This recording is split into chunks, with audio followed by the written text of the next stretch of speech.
So we're going to be thinking about atheism and the leap of faith which we're going to suggest that all atheists need to make. Now, before we get into that, it's probably important that we define atheism. So what is it? Well, here's the Wikipedia definition. It says atheism, in the broadest sense, is an absence of belief in the existence of deities. Less broadly, atheism is a rejection of the belief that any deities exist. In an even narrower sense, atheism is specifically the position that there are no deities. So essentially, atheism is the belief that there is no God. Now, this is slightly different to agnostics, who would say that they don't know if there is a God or not.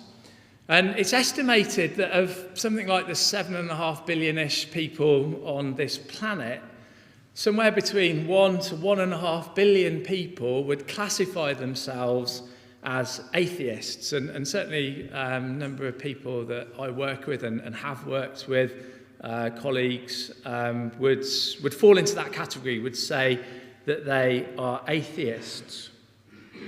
Now, most atheists just simply like the idea that there is no God, but they tend to use science as the backstop for that belief and that argument. And the atheists that I've come across tend to be very firm in that worldview that they are right, that there isn't a God, and that other ideas are wrong. And they get that firmness of conviction on what they would describe as the scientific method. Now, I'm sure you're all familiar with the scientific method, particularly young people here. And the scientific method is something that can be observed, a hypothesis created, it's then tested and analysed, proved to be true or not, and then concluded. So there's this rigorous process in terms of testing what can be observed. And if something doesn't meet those standards, it might be an idea, it might be believed, but it's not provable. It doesn't meet that standard of the scientific method. So our argument this afternoon is that some of the ideas around atheism don't meet this test. And because they don't meet this test, therefore this leap of faith, as it were, is required. So we're going to explore that a little bit now. So an atheist then, in accepting his or her worldview, that there is no God, must answer some very challenging questions. And perhaps the most fundamental of those questions is this one, isn't it? It is, how did we get here? How is life on this planet possible? And not just how did life on this planet become possible, but how did the universe itself come into existence? See, if you don't believe in God or an intelligent designer, you need to explain how space, time, and matter started in the first place. In other words, the origin of the universe, because that's what scientists tell us. Everything around us is composed of either space, time, or matter. And then from that, how did life on this planet begin? And both of these things are incredible and they need explaining. And we're going to spend a good chunk of this talk sort of thinking about that. And then we'll deal with some other issues, smaller sections, towards the end of what we've got to say as well. So let's start with the big things then. And we're going to start off by just thinking for a moment about our sun. You see, the sun around which this Earth orbits gives off a huge amount of energy. And the sun is incredible. It's the largest object in our solar system. It's 865,000 miles in diameter. It's incredibly hot. It's reckoned at its core, it's about 15 million degrees C. At its surface, 5,500 degrees C. And then as you go to the corona, which is the area around the sun, it gets hotter again. up to about 2 million degrees C. And it would take about 1.3 million Earths to fill the volume of the sun. Now, the sun, every second, gives off enough energy for all of man's needs for 500,000 years. Okay? Now, they talk about an energy crisis, don't they? We haven't got an energy crisis. It's just we're not very good at capturing that energy from the sun. And it's thought there's enough energy in the sun for it to continue for 5 billion years, huge amounts of time. So the sun is massive and it's incredible. Now, the sun, of course, is a star.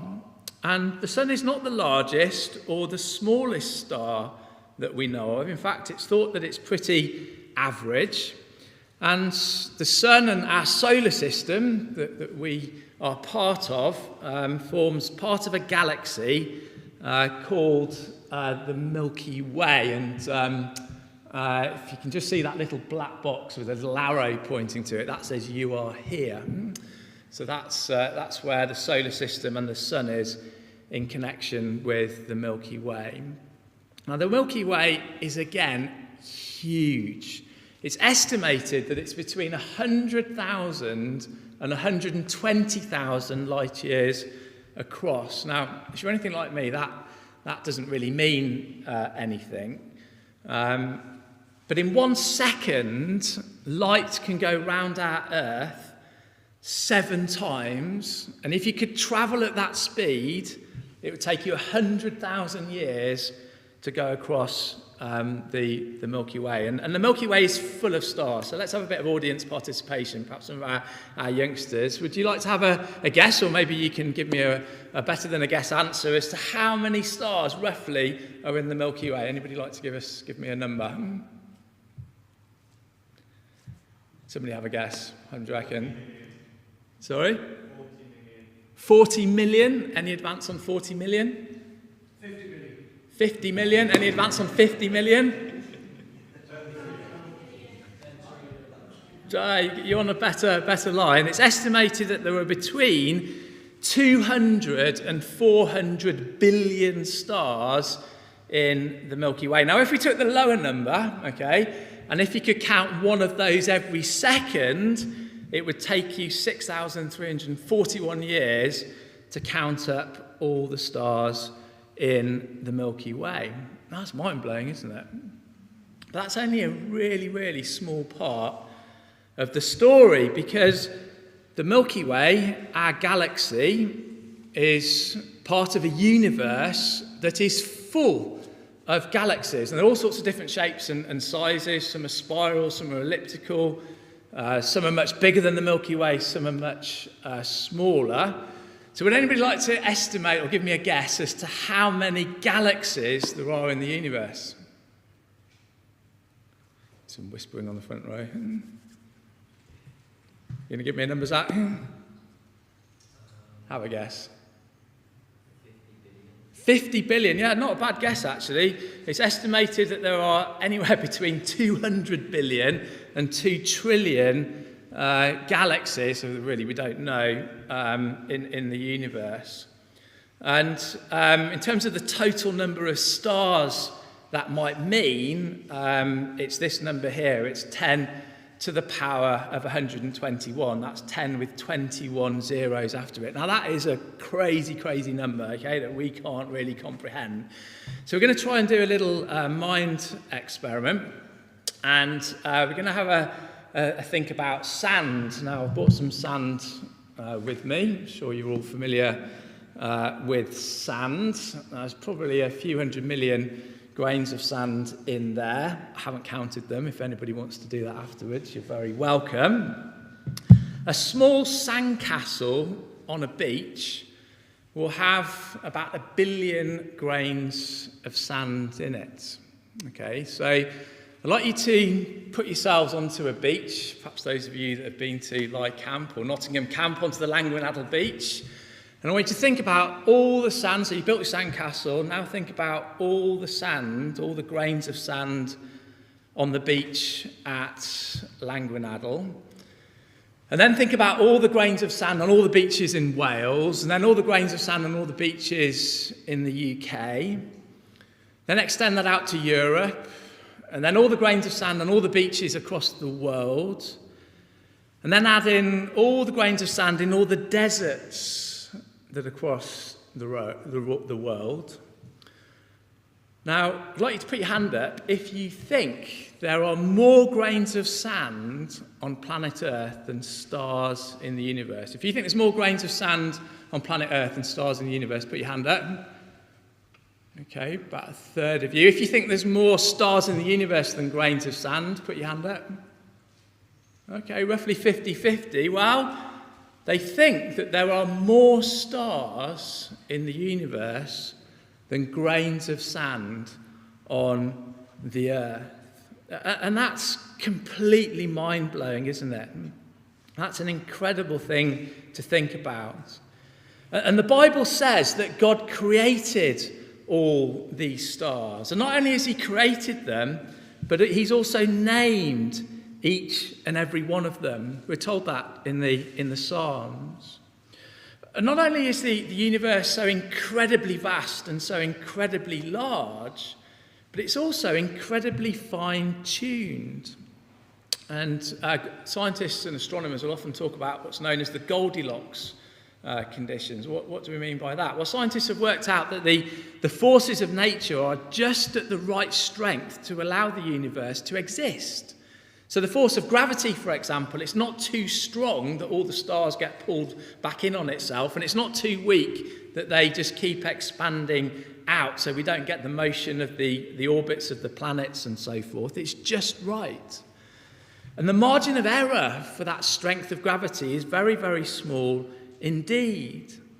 And it's the same with other forces, so electromagnetism and nuclear forces and so forth. So these Goldilocks conditions, it's not too hot, it's not too cold, it's just right. And scientists have often marvelled how this is so. Now, some of you, perhaps slightly older ones, might be familiar with an astronomer by the name of Sir Fred Hoyle. He was very prominent in the 1980s. And in 1983, he wrote a book called The Intelligent Universe. He wasn't a believer particularly, but he said this. He said, the list of anthropic properties, apparent accidents of a non-biological nature, without which carbon-based and hence human life could not exist, is large and impressive. And as we say, he was a non-believer. So how then do atheists, let's get back to our subject, how do atheists say all this came about? Well, most would point to the theory of the Big Bang, and I'm going to play a really short clip which tries to explain the theory of the Big Bang in simple terms. So let's just play that. Hopefully the sound will come on.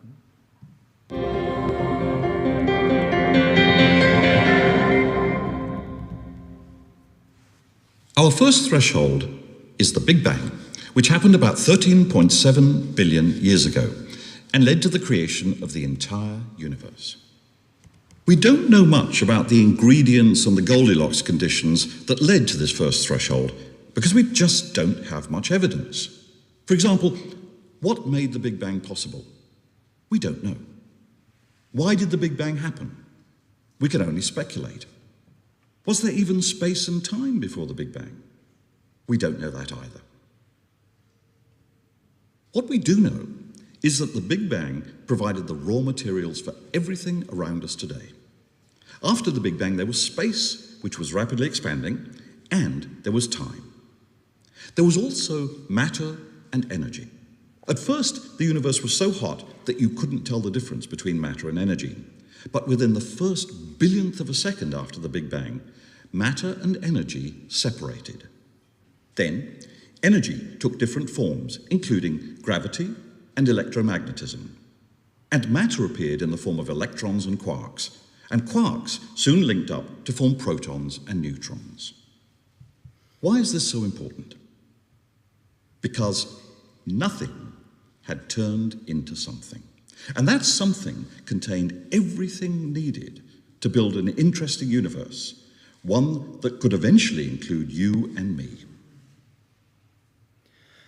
So the theory of the Big Bang, that nothing produces everything, that everything in this impossibly vast and massive universe with all those stars and planets set perfectly in motion that we've just thought about just happened. Now, does that really make sense to you? Is that believable? That, in my book, takes a leap of faith, a great leap of faith. Now, to answer the question, why did the Big Bang start in the first place, if that theory is true, the scientists have no explanation for that. They say it just happened. Again, is it rational to base your whole world outlook on something that you have no idea how or why it happened in the first place? That takes a leap of faith. Well, let's contrast that with the Bible. Let's open our Bibles to Genesis chapter 1. Let's see what God says right at the start of the Bible, words that you will be very, very familiar with. Genesis chapter 1, verse 1 tells us this. It says, "In the beginning, God created the heavens and the earth." So very simply, the Bible tells us that God is the creator. And scientists tell us that there are three components that make everything around us. There is space, there is time, and there is matter. Now, I don't know if you've ever thought about it, but all these three components are here in Genesis chapter 1. See, we read that in the beginning, well, that's time. God created the heavens, well, that's space. And the earth, well, that is matter.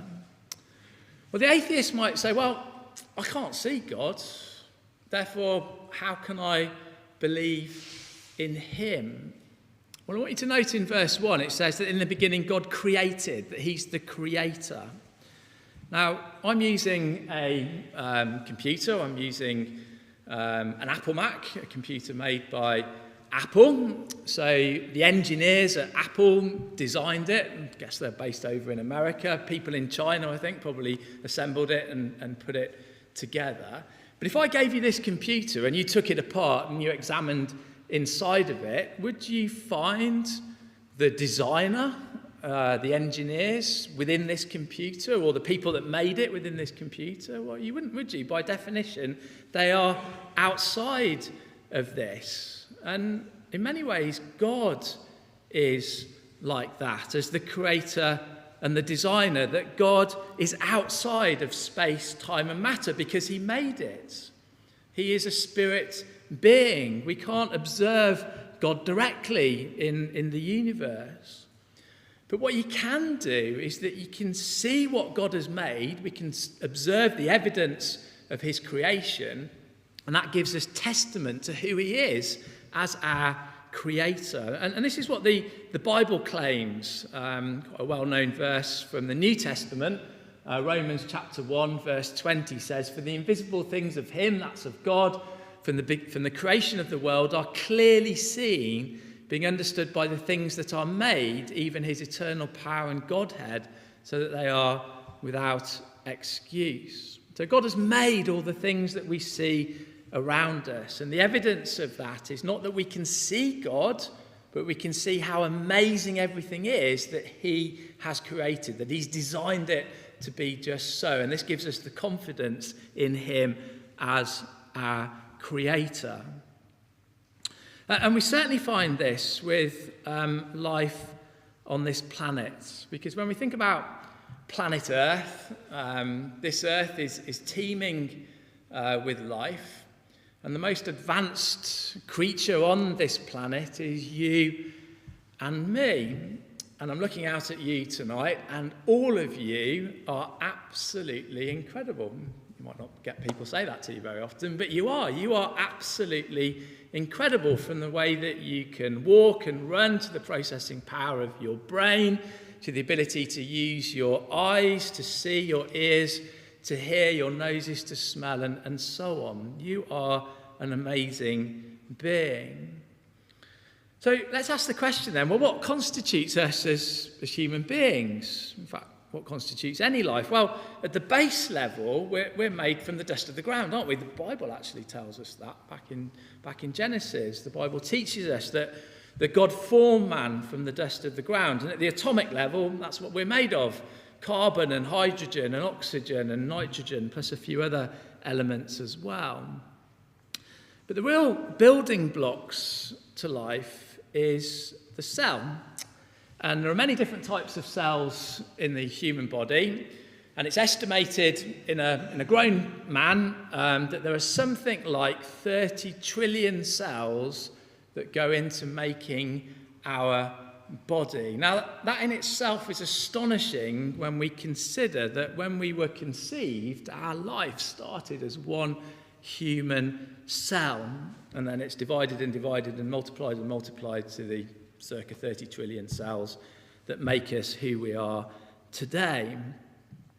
Now, the human cell, used to be thought that it was very simple, but the more we learn about it, we find that it's an incredibly complicated structure. And when we start to look at things like DNA, the information of life that's within all of our cells, the more complicated and more incredible it becomes. And it's a real challenge to think how the building blocks of life, might have come into being. And we're going to do a little thought piece just to think about how amazing this is, because we're not going to spend time thinking about the intricacies of the cell. We're going to take a step back and we're going to think about what makes up the cell. And one of the main constituents of a cell are proteins. There are millions of proteins in each cell. In a yeast cell, a relatively simple cell, there are said to be some 42 million proteins. And protein is a molecule.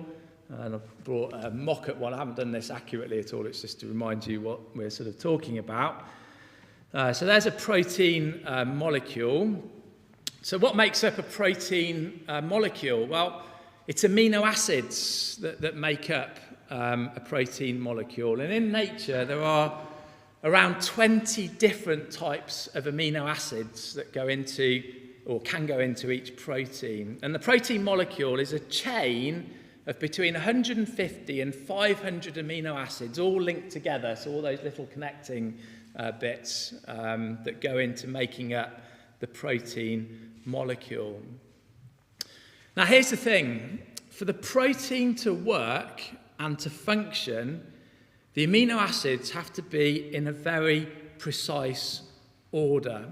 They can't be jumbled up. They have to be in exactly the right sequence. Now, an evolutionist would say, well, these amino acids naturally formed in nature, and amino acids do form in nature, and then at a point of time, billions of years ago, they randomly came together to create a protein that became the building blocks for a cell. Well, that creates a major problem statistically. Let's have a think about that. I've brought with me a dice. So here we've got a six-sided dice. So if I throw my dice once, what are the odds of me getting a 6, first of all? Anybody tell me? 1 in 6. I got a 1 that time. That wasn't very good. If I had got a 6, and to get a 6 2 times, what's the probability of me rolling my dice twice and getting a 6 twice? 1 in 36. You're good here at Nottingham, yeah. 1 in 36. Yeah, you keep multiplying it, don't you? And then to get a 6 3 times, that was a 2, by the way. To get a 6 3 times, it's 1 in 216. Or 3. I usually get 1. So what would be the odds then of rolling that dice 50 times and getting a 6 50 times in a row? Well, it's this number here. It's a number with 33 digits in it. Now, that's considerably more than all the stars in the universe. Now, here's the problem when we apply that to our protein molecule. You see, imagine this dice was a 20-sided dice. And let's say it was the equivalent of 20 amino acids. And let's say we have this primordial soup and we have the perfect conditions for these amino acids to join together. You see, to get our protein molecule with 20 amino acids, a bit like having this 20-sided dice and getting a 6 150 times over. And the odds of that happening is that number there. It's 10 to the 164, which is considerably more than all the atoms in the universe.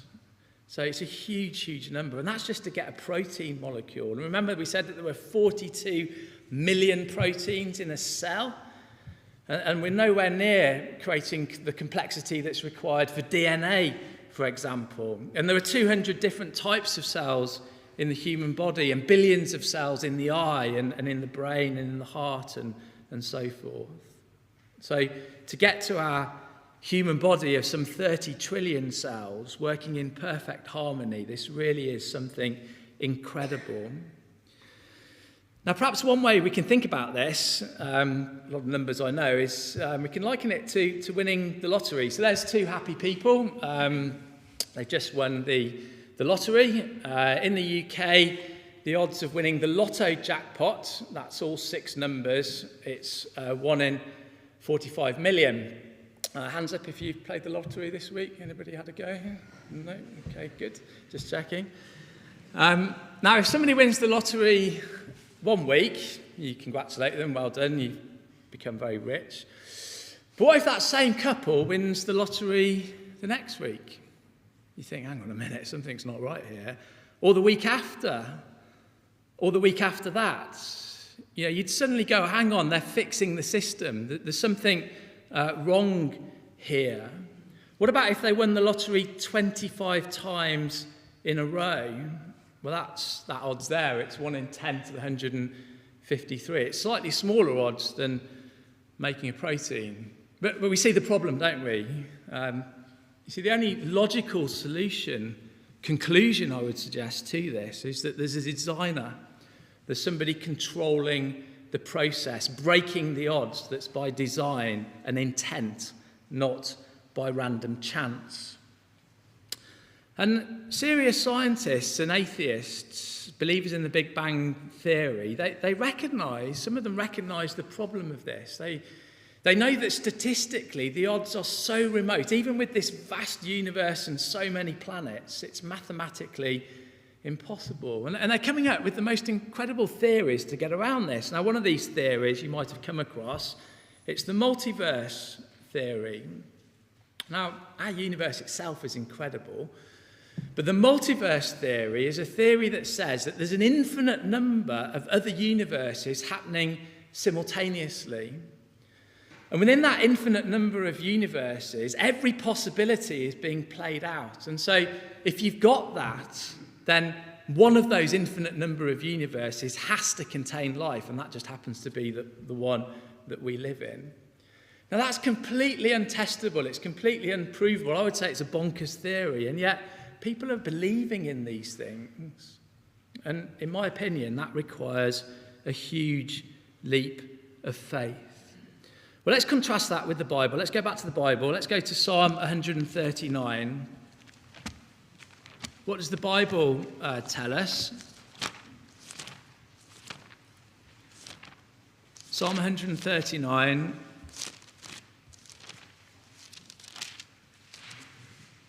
I'll put it up on the screen. It's verse 14 that we want to have a look at, where it says, I will praise thee. This is the psalmist speaking of God. For I am fearfully and wonderfully made. And we could all agree with that, given what we've just thought about. Marvellous are thy works, and that my soul knoweth right well. And the universe, life around us, it is incredible, isn't it? That God has created these things, that it shows intelligent design. But I want to pick up on a phrase from this verse, and it's the end of that verse where it says, and that my soul knoweth right well. Because here we have another challenge to an atheist, and it's this. It's what about the deeper things of life? Now, what do I mean by that? Well, if you're an atheist who believes that we've arrived here by the process of evolution, that process of survival of the fittest by natural selection over billions of years, then we're simply a product of chemical and biological influences over time.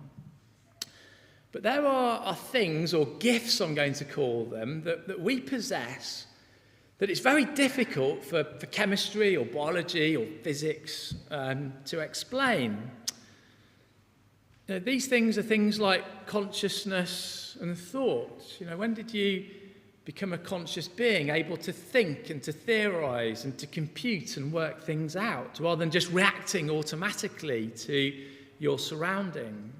The human brain is one of the most complicated things that we know of. And our brains give us the ability to do things that are not easily explained. So another one would be an appreciation of beauty, the ability to compose or play great music, the ability to love and experience emotions. These are deep things. And how can evolution, biological and chemical processes give us that? What about how we treat each other? How do we know how we can be right and wrong? How can we be sure of the basis of human morality? What about the laws that this country abides by? If we've evolved, what is the basis of our morality? Can evolution give us confidence in that? I'm just going to look at one example in relation to this, where this evolutionary thinking can go very wrong. In the early 20th century, there was quite a strong belief in the theory of eugenics. It became very popular. It was something that was promoted in this country as well as in America. It spread to other countries as well. And this is the idea that only the fittest survive, and it's a method of improving the human race to inherit the most desirable characteristics. And it was a theory that's based on Darwin's evolution. And during the 20th century, or the early part of it, there were various programs to sterilize those that were physically or mentally impaired, so that only the strongest and the best genes could survive. And it sounds quite shocking today to think about. That's what, as a country, was being promoted in parts. Now, these ideas were taken on board by Nazi Germany, and they had this belief in the master race, these pure Aryans, 6 foot tall, blonde-haired, blue-eyed, and they saw other races as inferior, and they tried to exterminate some of the other races. In particular, of course, they tried to wipe out the Jews that they blamed for most of the problems of the world. And, of course, that led to the Holocaust and the abhorrent evil of World War II. Now, this is evolutionary thinking, creating this moral problem. Now, thankfully, that view's been rejected by the majority of people today. But again, let's just think about the contrast with the Bible. You see, the Bible teaches us that we are made in the image of God. We won't turn to it, I'll put it on the screen. Genesis 1 verse 26 says, "And God said, let us make man in our image, after our likeness, and let them have dominion over the fish of the sea and over the fowl of the air," and so on. So the Bible teaches us that we're made in God's image. Sorry, it's gone one, two more. No, there we go. That we're made in God's image, and so we are given God's characteristics. So we are able to appreciate emotions and beauty and so forth. Jesus, when speaking to the rich young ruler in Luke chapter 18, he said, "Why callest thou me good? There is none is good save one, that is God." You see, God is good. His character is true and righteous. So our morality, our consciousness, our appreciation of beauty, they came from our Creator. That's where we got these things from. The atheist has a real challenge to explain where this comes from. And I would suggest that takes a leap of faith. Okay, the last section that we just want to think about is what hope is there for tomorrow. Can you come with me, please, to our reading to Jeremiah chapter 17.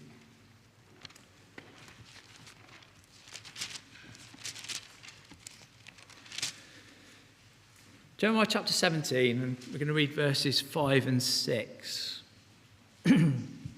where it says, "Thus saith the Lord, cursed be the man that trusteth in man, and maketh flesh his arm, whose heart departeth from the Lord. For he shall be like the heath in the desert, and shall not see when good cometh, but shall inhabit the parched places in the wilderness, in salt land, and not inhabited." So that's what the atheist does. He puts his trust in man. That's all he or she has.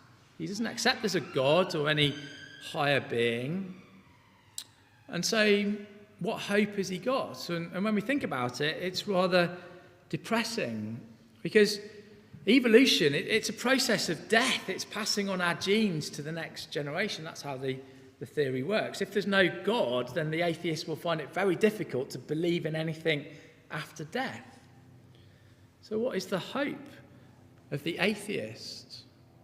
Well, you might have satisfaction to live your best life as you see it, to reproduce, have children, hope that they have the best life that they can have, to pass on your genes, and you die, and then that's it.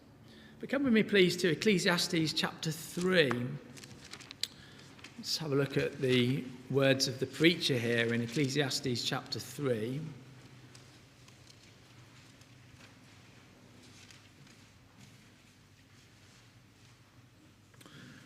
It says, "He hath made everything beautiful in its time. Also he hath set the world in their heart, so that no man can find out the work that God maketh from the beginning to the end."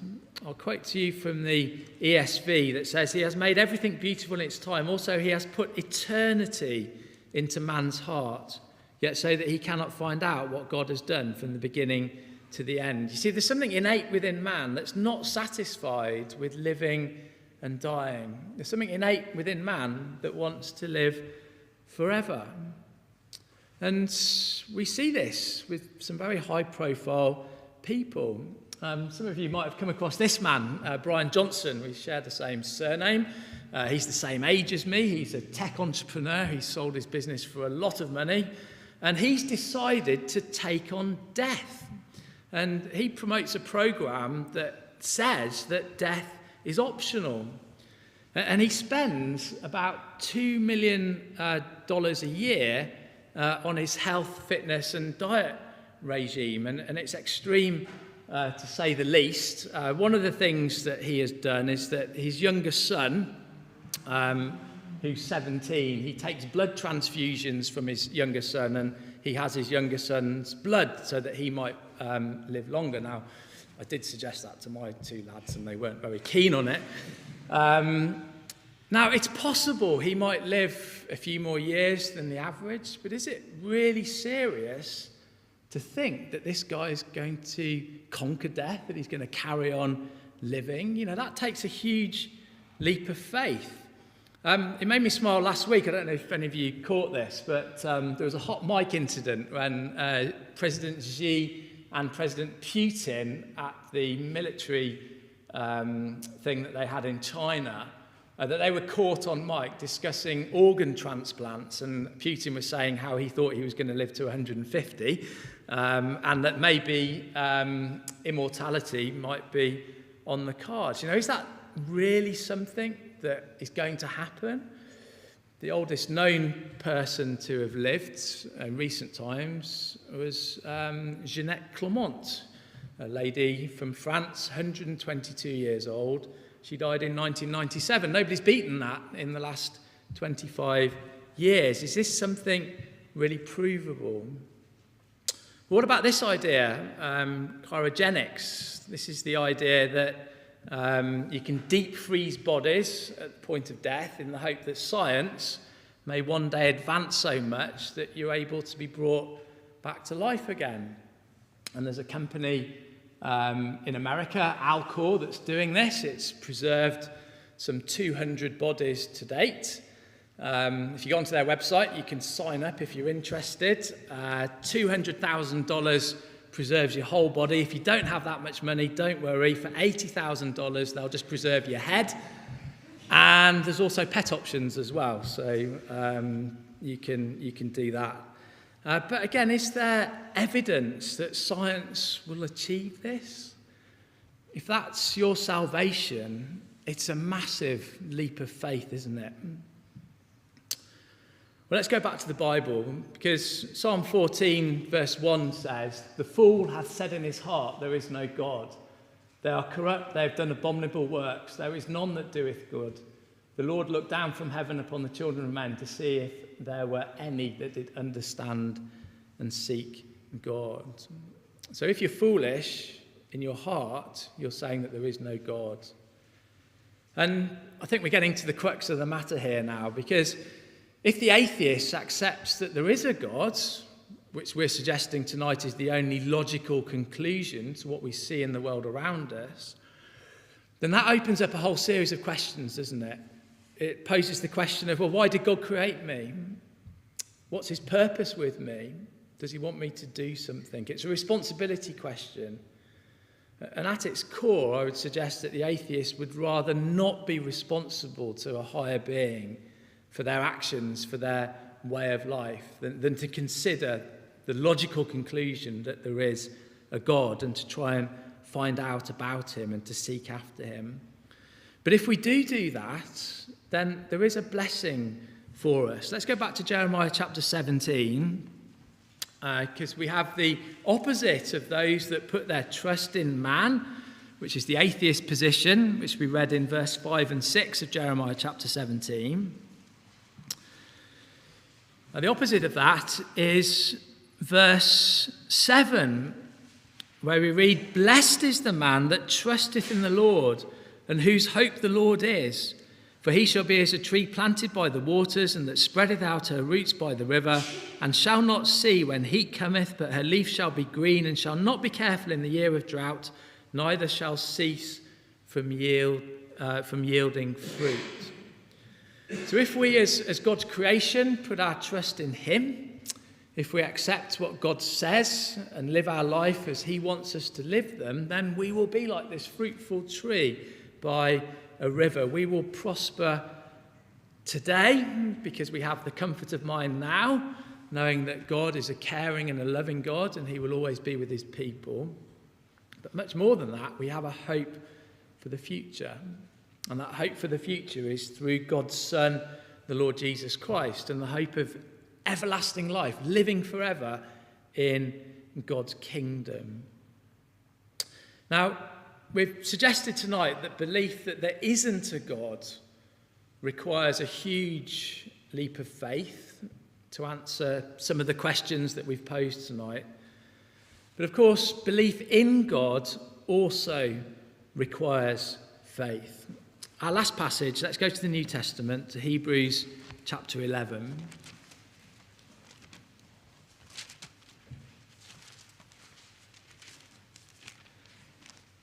Hebrews chapter 11 and verse 6, it tells us, "But without faith it's impossible to please him. For he that cometh to God must believe that he is, and that he is a rewarder of them that diligently seek him." And so we have to have faith. You see, we cannot see God. We can see the effects of God. We can see the order, the intelligence, the great design in all his creation that convinces us of him. But we must still believe that he is who he says he is, and also that he's a rewarder of those that diligently seek him. And that, my friends, is the leap of faith that we all must take. And if we do that, if we make that leap of faith, then we have this amazing hope of everlasting life in God's kingdom to come on this earth. Thank you for listening.